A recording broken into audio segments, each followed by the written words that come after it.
माँ बिना मायका कैसा होगा।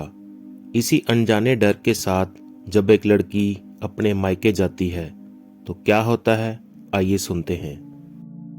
ट्रेन पटरी पर अनवरत भाग रही थी और साथ ही भाग रही थी सुमन की सोच।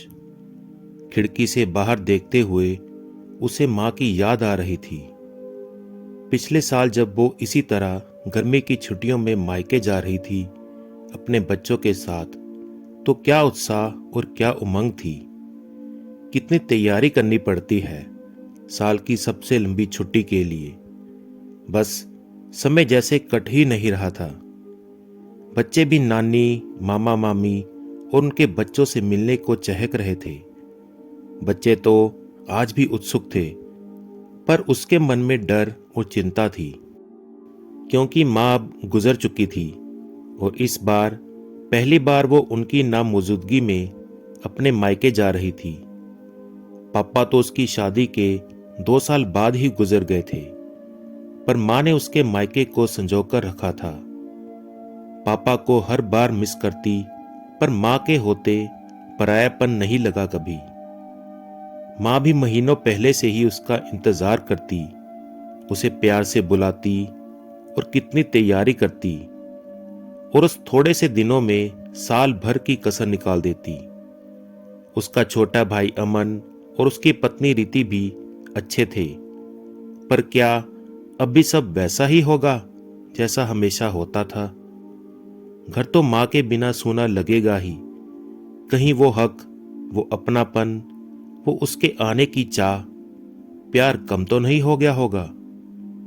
क्योंकि जब से उसकी सहेली ने उसे अपने माता पिता के बाद मायके का बदला हुआ हाल बताया था, तभी से उसका मन इस अनजान डर से दुखी था। उसने तो यहां तक सोच लिया था कि अगर अच्छा नहीं लगा तो वो जल्दी वापस आ जाएगी। ये सब सोचते सोचते ही स्टेशन आ गया। अमन के साथ उसके बच्चे भी लेने आए थे।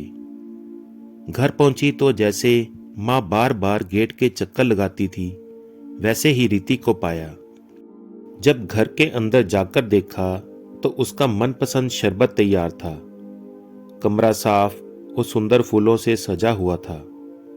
जब नहाकर खाना खाने बैठी तो सब उसकी पसंद की ही चीजें बनी हुई थी। शाम को जब वो माँ की तस्वीर के पास बैठी थी तो रीति चाय ले आई। बातों ने उसका मन बदल दिया। सच में माँ के जाने से घर सूना हो गया था। हर कोने में उनकी यादें बसी थी। रीति भी उन्हीं को याद कर रही थी। रात को अमन उसकी पसंदीदा आइसक्रीम लाया था। उसने भी सबके लिए लाए हुए उपहार दिए थे। बस फिर अगले ही कुछ दिन तो मानो पंख लगाकर उड़ गए। सबके यहाँ मिलने जाना, थोड़ी शॉपिंग, थोड़ा घूमना, और रीति तो उसे कितनी बार चाट खिलाने की जिद करके ले गई थी। माँ के ना होते हुए भी सब कुछ पहले जैसा ही तो हो रहा था। वही दुलार, वही हल्कापन। और तभी एक दिन उसने देखा कि रीति अचार के डिब्बों में से अचार, घर के पीसे हुए मसाले और गांव से आया हुआ गुड़ और बहुत सा और भी सामान पैक कर रही थी। यही तो माँ किया करती थी जब उसके वापस जाने का समय आता था। उसने पूछा तो रीति ने कहा कि दीदी, आप अब कुछ दिनों बाद तो चले जाओगे, मेरा तो मन ही नहीं लगेगा। माँ हमेशा आपको ये सब देती थी ना, तो मैंने भी ये सब पैक करने का सोचा। ये सुनकर सुमन ने रीति को गले से लगा लिया था।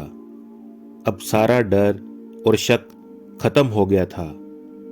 इस 1 महीने में माँ की याद तो बहुत आई, पर अमन और खासकर रीति ने उसे इतना प्यार, सम्मान और अपनापन दिया था कि वो समझ गई थी कि उसका मायका आज भी उसका था और हमेशा रहेगा। जब रीति को ये सब बताया तो वो बोली, मैं समझती हूँ दीदी, एक लड़की के लिए शादी के बाद उसका मायका क्या मायने रखता है। आप तो जानती ही हैं कि हम 2 बहनें ही हैं। आज तो मेरे मम्मी पापा हैं, पर उनके बाद हमारे मायके का क्या मतलब रह जाएगा, ये सोचकर ही हम दोनों डर जाती हैं। किसके लिए जाएंगे हम वहां? मैं तो आपसे आपका मायका छीनने की सोच भी नहीं सकती।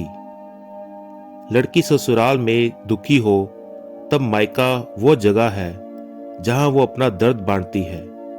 कुछ सुकून मिलता है और सुखी भी हो तो भी वही तो बचपन की यादें बसती हैं।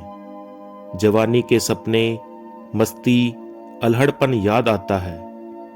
माँ के आंचल में वापस बच्ची बन जाती है और पिता का लाड़ और भाई बहन का साथ सब दुख और थकान बुला देता है।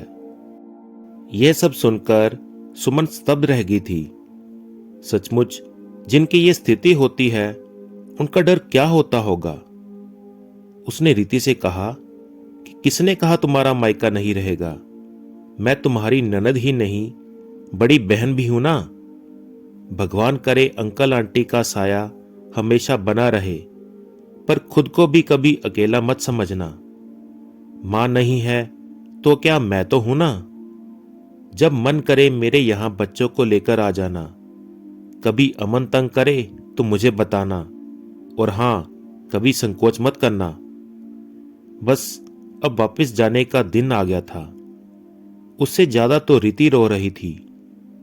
फिर आने और जल्दी मिलने और रोज फोन के वायदे के साथ आज सुमन वैसे ही विदा हो रही थी जैसे मां किया करती थी।